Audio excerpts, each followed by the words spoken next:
Bonjour et bienvenue à ce What the Fuck Kev Solo, le podcast où est-ce que je parle de tout, mais surtout de rien, comme un influenceur. Comment ça va aujourd'hui? Belle journée, un beau podcast avant de débuter ce podcast-là. Petites annonces comme d'habitude, début de podcast. Faut toujours faire les annonces en premier. C'est un affaire t'apprends assez vite dans le milieu des influenceurs ou des créateurs ou des podcasteurs. Tu fais les annonces au début, comme ça le monde est obligé de les écouter. Après ça, oui, skip. Il y en a qui me skip. Skippez-moi, ça me dérange pas. J'ai un show d'humour à tous les lundis à la Taverne de la Chic Régale. Pendant l'été, ça commence à 21h. Ça s'appelle le vrai Open Mic. Venez voir ça, direct en face du métro Charlevoix. C'est à Montréal. C'est un show qui est gratuit. J'anime, les humoristes se présentent le soir même et jouent. Les inscriptions, ça se fait sur le soir même. Des fois, on trouve sur des bonbons. Des fois, il y a du monde qui sont vraiment bons, du monde qui sont vraiment charmants. Venez voir ça. Sinon, la meilleure façon de me supporter, c'est via patreon.com. Je vais prendre le temps de dire bonjour à des nouveaux membres Patreon. On a Xavier, John, Véronique Henley. Quelqu'un qui n'a même pas mis de nom. Fait qu'il y a juste une photo de lui qui sourit de même. Il n'y a rien par tout. Puis on a Jess Graveline. Merci à vous autres de vous abonner via patreon.com. C'est la meilleure façon de supporter monétairement le podcast. Sinon, partagez-le, parlez-en, écoutez-le, téléchargez-le, faites tout le kit, donnez un like, commentez. C'est la façon de supporter gratuitement. Aujourd'hui, on va parler des influenceurs. J'ai passé un article là-dessus récemment. J'ai bu comme un verre d'eau qui n'avait pas d'eau, mais c'est pas grave, ça arrive. J'ai passé un article récemment avec c'est écrit jusqu'à 300 000 $ par année pour des influenceurs. Certains influenceurs québécois arrivent à très bien gagner leur vie sur les réseaux sociaux. Les influenceurs, c'est un milieu économique, un emploi que les gens connaissent très peu et qui sont très curieux parce que t'enseignes pas ça à l'école quand on devenir influenceur. Tu t'en vas à Occupation Double, puis après ça, tu deviens influenceur. C'est une très bonne façon de devenir influenceur. Mon métier est très aligné avec influenceur. Moi, je me considère d'abord et avant tout comme un entrepreneur et un humoriste. Et dans cette vague entrepreneuriale et humoristique, je me suis dirigé vers YouTube parce que c'est la plateforme qui se monétise très bien. Et que je peux aller ma créativité, etc. Comment c'est ça qui est hard, c'est un influenceur, c'est quoi? Parce que j'ai l'impression que le monde garoche le terme influenceur à gauche, à droite. Donc il va préférer créateur de contenu, blablabla. Comment qu'on définit un influenceur, d'un YouTuber, d'un créateur de contenu, de X, Y, Z? Puis moi j'ai décidé d'aller de façon monétaire. Tu sais, parce qu'un influenceur, c'est d'abord et avant tout une personne qui fait des hashtags pub. Hashtag ad. C'est comme ça qu'elle survit. T'es influenceur. Donc pour moi, un influenceur, c'est quelqu'un qui va gagner son gagne-pain va être principalement des partenariats commerciaux. Donc les hashtags pub, hashtag ad. Donc un influenceur va jamais juste avoir ça comme source de revenus. First of all, là. Moi, j'ai pas juste mon YouTube AdSense comme source de revenus. Là, j'ai des dizaines de sources de revenus complètement différentes. Ça passe de les revenus YouTube à Patreon, à la marchandise en ligne, aux vidéos personnalisées, à mes soirées d'humour. Pour ne nommer que ça. C'est comme les plus importants, là, ceux que je me rappelle, des fois il y a d'autres affaires passer à droite, mais c'est pas grave. Pour moi, un influenceur, c'est quelqu'un qui va gagner à plus de 50% de son salaire, des hashtags ad, hashtags pub, les partenaires. Et les petites photos avec Nivea. Là. La vidéo d'aujourd'hui est commanditée par. Il y en a. Il y a des YouTubers qui vont faire certaines vidéos commanditées. C'est correct. Le fameux NordVPN, etc. Moi, personnellement, j'ai jamais accepté. Le seul partenariat que j'ai fait, j'en ai fait 2-3. Ça a été avec Pabst Blue Ribbon au début de mon podcast, du crise de podcast, parce que je voulais un commandite de bière, parce que je voulais pas payer pour de la bière. J'ai juste trouvé ça, c'était nouveau, je voulais pas me casser la tête, je voulais pas d'aspect monétaire, parce que moi je suis un entrepreneur et surtout un artiste. Et pour moi, YouTube, les réseaux sociaux, c'est la forme d'exprimer mon art. Et aussitôt qu'on parle d'argent, ton art, s'enlève. Moi, il y a beaucoup de partenariats où est-ce que j'avais des discussions avec le monde. Puis ça l'a coupé short au moment où est-ce qu'on me dit tu dois dire ça. Tu dois faire ça. Puis j'ai fait je ferai rien. Ton 3000$ que tu veux me donner, je m'en calisse. Je m'en contre-crie. Parce que c'est payant d'être influenceur. Of course que c'est payant d'être influenceur. Je t'explique pourquoi. C'est payant. Ces gens-là sont d'abord et avant tout des panneaux publicitaires. On va pas se cacher, là. Le monde me prenne la grosse tête, t'es influenceur. Non, t'es un panneau publicitaire. Le jour que t'as un scandale, t'es plus rien. Parce que t'es pas un artiste, tu vis pas de ton art. T'es legit un panneau publicitaire. Puis si tu deviens une menace pour une entreprise, tu te fais couper, one shot. Tu sais? Moi, c'est pour ça que je suis avec aucune entreprise, parce que j'ai pas envie d'être dépendant de « Oh non, faut que je me trouve un partenariat, faut que je trouve ça, sinon je suis... » Non, mais moi, je vis ma vie, puis c'est tout. C'est super payant. Je donne un exemple. Moi, j'ai un de mes amis qui a fait un partenariat récemment via TikTok. Là, en ce moment, la grosse vache à lait, c'est TikTok. Il a fait un partenariat d'une quelques vidéos de TikTok qu'il a fait. Il s'est fait payer 10 000$ pour quelques TikTok. Et là, en ce moment, il fait des TikTok. C'est individuel. Ça, c'est la campagne initiale. Puis là, en ce moment, toutes les petites campagnes individuelles, c'est à peu près 150 par vidéo. Puis ce gars-là, dans sa vie, dans la vie, il n'est pas influenceur. Il a un autre métier. T'sais. C'est ça qui me gosse de temps en temps, c'est que le monde donne le label influenceur à n'importe qui. Il me disait vraiment, man, moi, c'est un extra, là. Moi, dans la vie, je fais d'autres affaires. Puis j'utilise les réseaux sociaux comme truc. C'est comme quand je voyais dans l'article des jusqu'à 300 000, t'as un gars qui est cuisinier. Le gars, il fait c'est un cuisinier dans la vie. Il fait des recettes. Il travaille dans les restaurants. C'est un cuisinier. Et il fait des TikTok de recettes. Et il se fait commanditer. Puis peut-être que le gars va se faire un livre de recettes. Puis, gars, ça va être ça, man. Mais à la base, c'est un cuisinier. C'est ça qu'il fait, man. Il fait son contenu par rapport à la cuisine. Puis là dans l'article, c'est un influenceur. C'est un cuisinier qui a décidé de partir de son sideline. Puis peut-être qu'il y a un restaurant. Puis on the side, il fait des TikTok. Puis c'est devenu viral. T'sais. Mais à la base, c'est pas ça, là. À la base, il faisait un autre métier. Fait que tu sais, mon ami, c'est ça qui arrive. Puis tu sais, il se fait payer 10 000 pour une campagne TikTok. Puis tu m'écoutes, t'es comme tabarnak, le gars se fait payer 10 000 pour faire des TikTok. Waouh! C'est génial! C'est un rêve. No shit que les jeunes veulent faire ça de nos jours. Mais la raison pourquoi ils font ça, c'est que 10 000 ça vaut rien, man. C'est pas cher.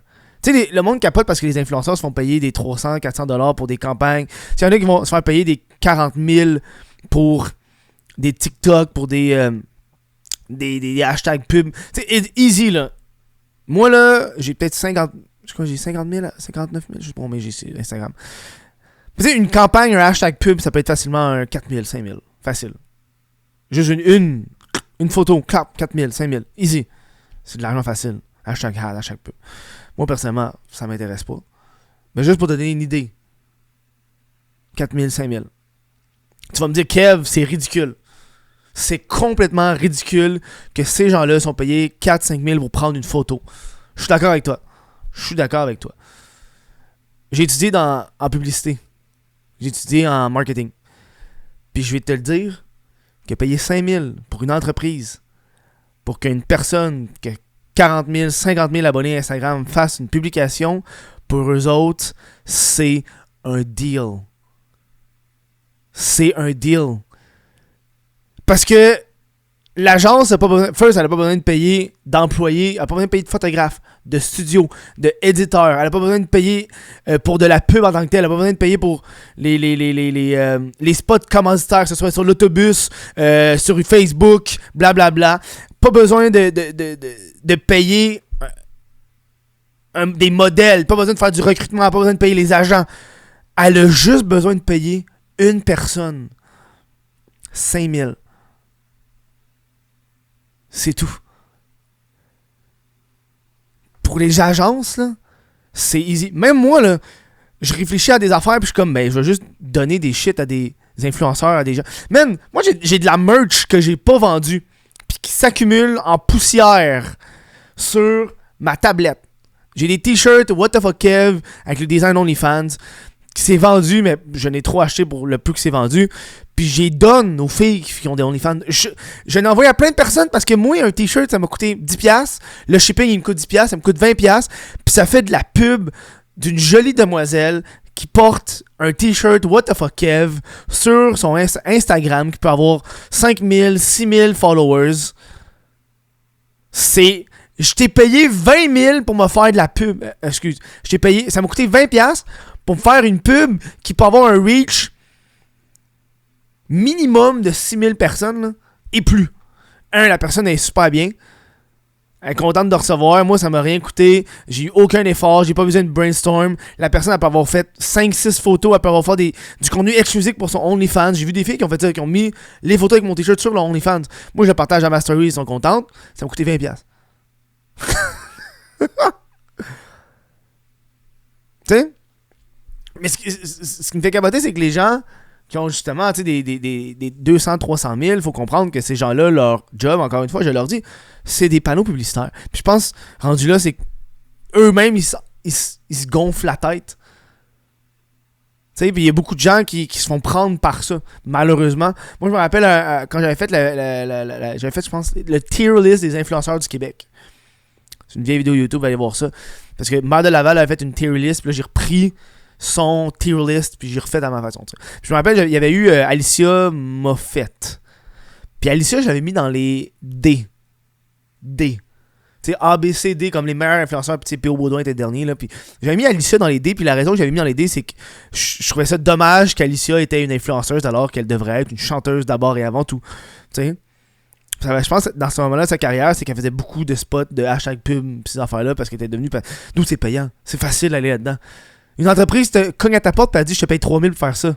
Of course que le monde va accepter, mais tu veux-tu être ça dans la vie? Moi, c'est pour ça que j'étais comme, man, moi, c'est pas ça qui m'intéresse, être un petit hashtag pub.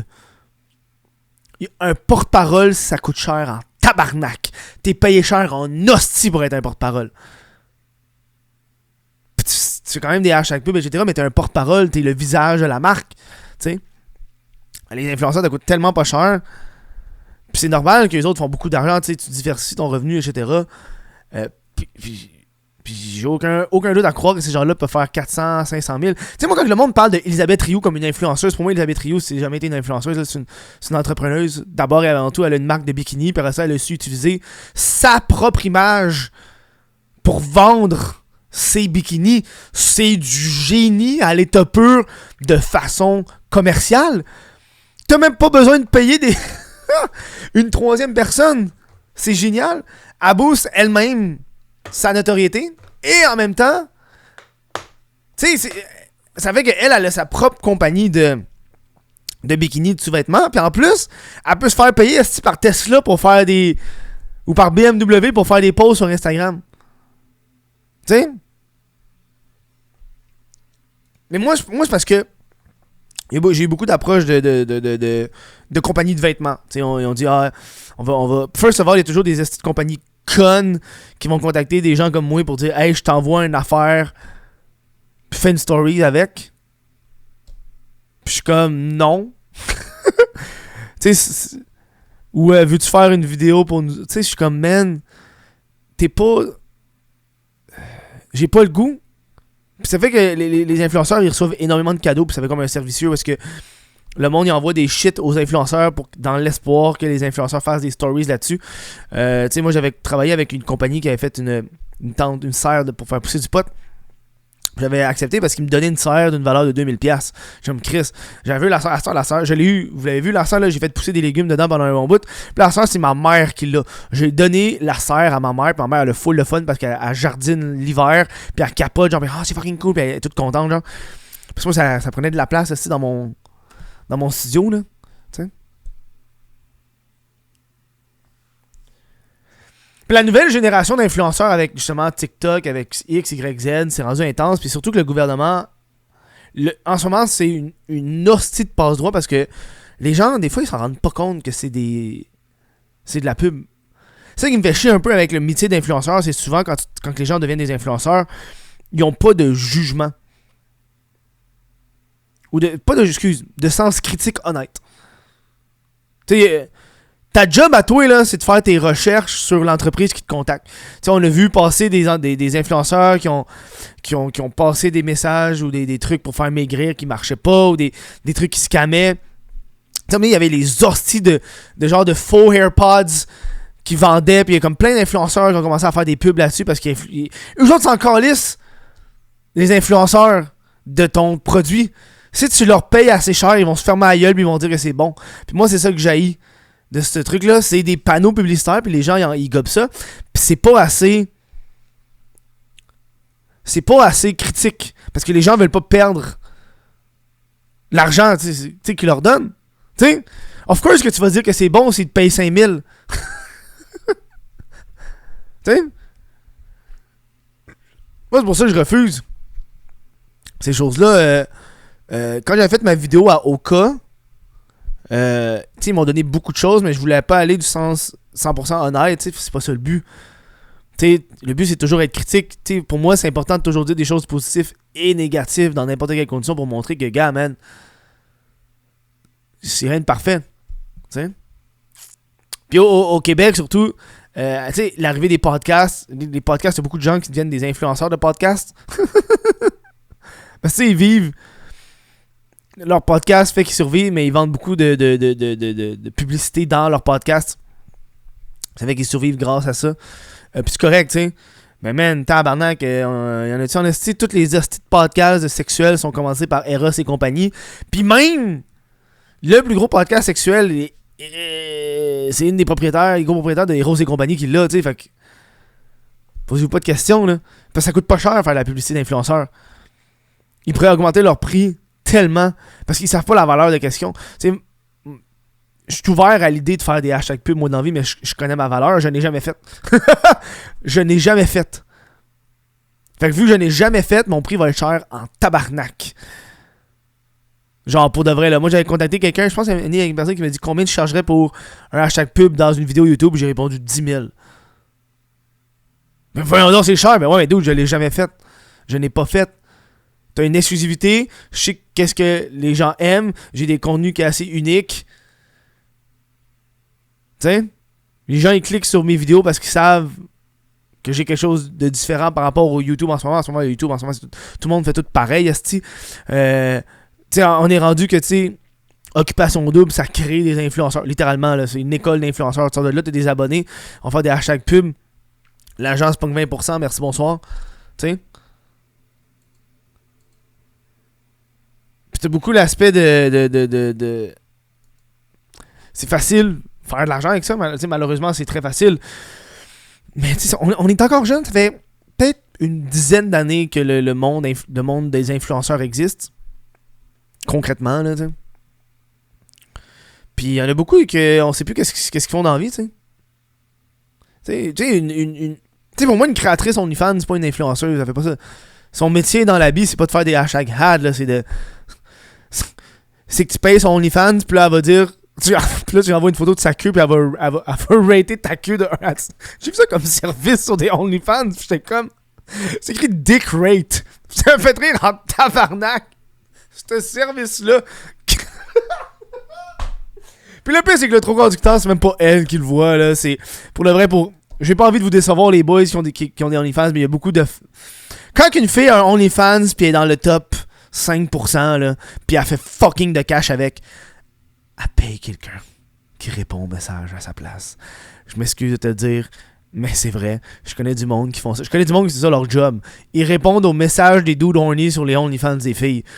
Personnellement, je trouve ça dégueulasse. Personnellement, parce que Chris, c'est ta job, c'ti. Sois honnête. Le dude, il paye parce qu'il pense qu'il te parle. Sois minimum honnête. En tout cas, bref. C'est ma vision des choses. Moi, personnellement, je trouve pas ça honnête. C'est personnel. Y'a pas de quoi à revirer un char pour ça, là. C'est comme... puis fais-le pas, man. Mais c'est full payant à faire ça, là. Fais-le pas, c'est pas pour... En tout cas, bref. On va embarquer là-dedans. Mais tu sais, ça, c'est pas des influenceurs pour moi. T'sais. Puis, une raison pourquoi ils font 300 000, c'est que t'as beaucoup de gens qui sont comme... Ah, wow! Tu sais, les influenceurs font 300 000. Faut que tu comprennes que quand t'atteins un certain degré de notoriété avec les réseaux sociaux, devenir influenceur, c'est comme une étape supplémentaire parce que, tu sais, mettons, moi je fais des vidéos YouTube. À la base, je fais des vidéos YouTube. T'sais, les vidéos YouTube me rapportent un salaire que j'aime. I mean, je vis bien, man. Tu sais, je fais pas des 100 000, 300 000 par année, là. Je pense qu'il y a une année, j'en ai fait un. Je pense qu'il y a une année, j'ai fait 100 000, je pense. Mais je dépense trop d'argent. Anyway, bref. Puis l'année passée, j'ai rien fait. Tu vois que je publie pas beaucoup parce que je vis bien, ça. Fait que, mettons, tu vis des réseaux sociaux. Tu fais des stories, tu fais ci, tu fais ça. T'as une entreprise qui te contacte et qui dit « Hey, je te paye juste pour que tu fasses un hashtag ad ou un segment de 30 secondes sur Raid Shadow Legend dans ta vidéo YouTube. » Toi, ça t'a pas pris plus de temps à faire. Puis ça t'a peut-être rapporté genre 5 000 de plus. Fait que tu sais, si tu fais ça, si tu sors une vidéo à chaque 2-3 semaines, puis tu fais 5 000 de plus par vidéo, d'où je peux te faire le calcul live, esti. Man, 26 fois 5.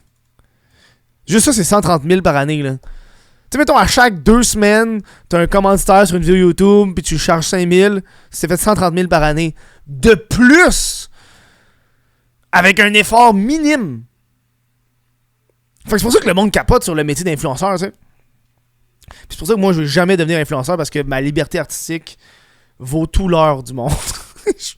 C'est peut-être mon intégrité personnelle, mais il y a le pire, man. C'est comme la pire affaire de genre faire. Ah ouais, mais moi, je suis artiste d'abord et avant tout, tu sais.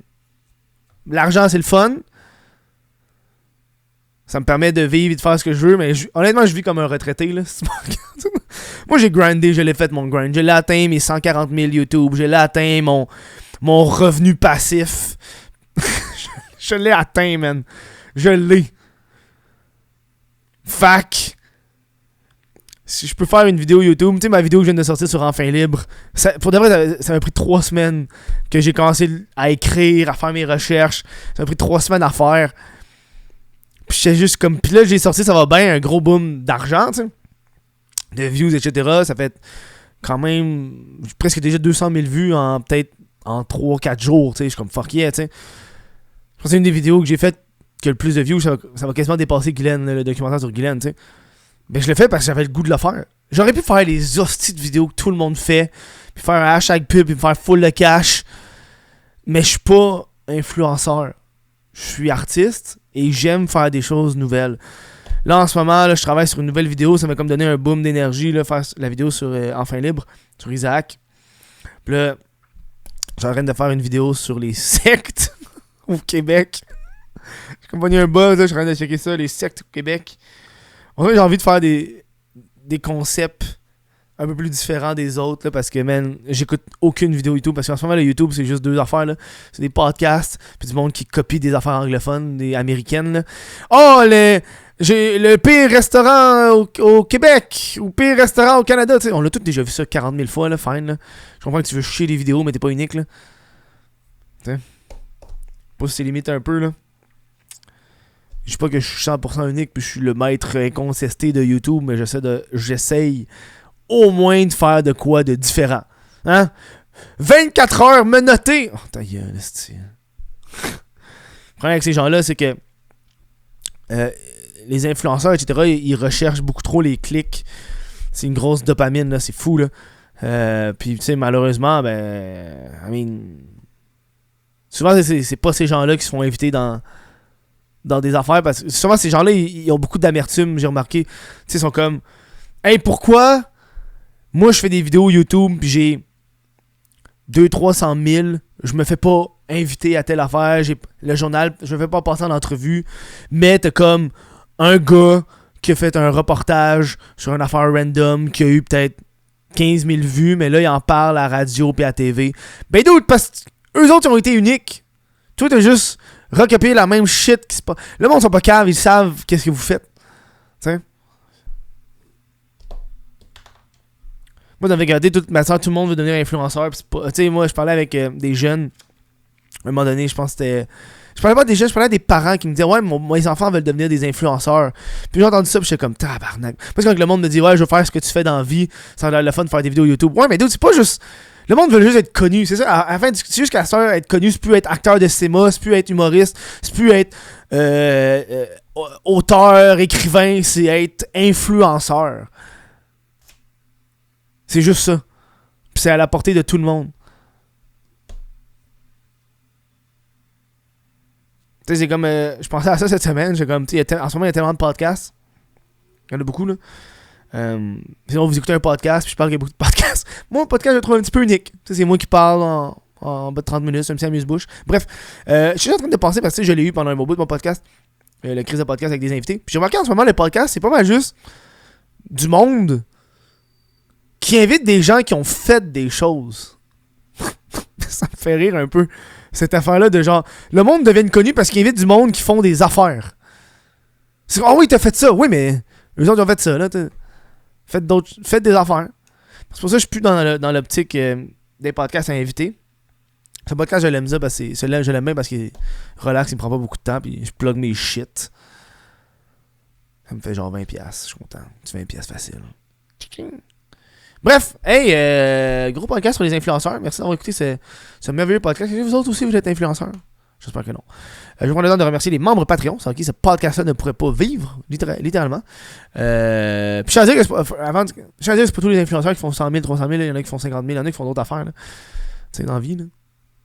Bref, gros merci aux membres Patreon. On a Mylène Lavigne, Adrienne Canadienne, Alexandre Ouellette, Jean-Félix Ruet, The Unknown Angel, Sébastien Paquette, Sébastien Quirion, Lucas Lavoie, Cédric Mascotte, Vincent Joyce, Olivier Bousquet, Jesse Zormo, Johan Brin d'Amour, Lewis Cahouette, Larocque, Joanie Gagnon-Blais et Véronique Henley. Merci à vous autres de supporter le Patreon.com, le What of Kev solo. Je vous vois au prochain podcast. Bonne fin de journée. Ciao.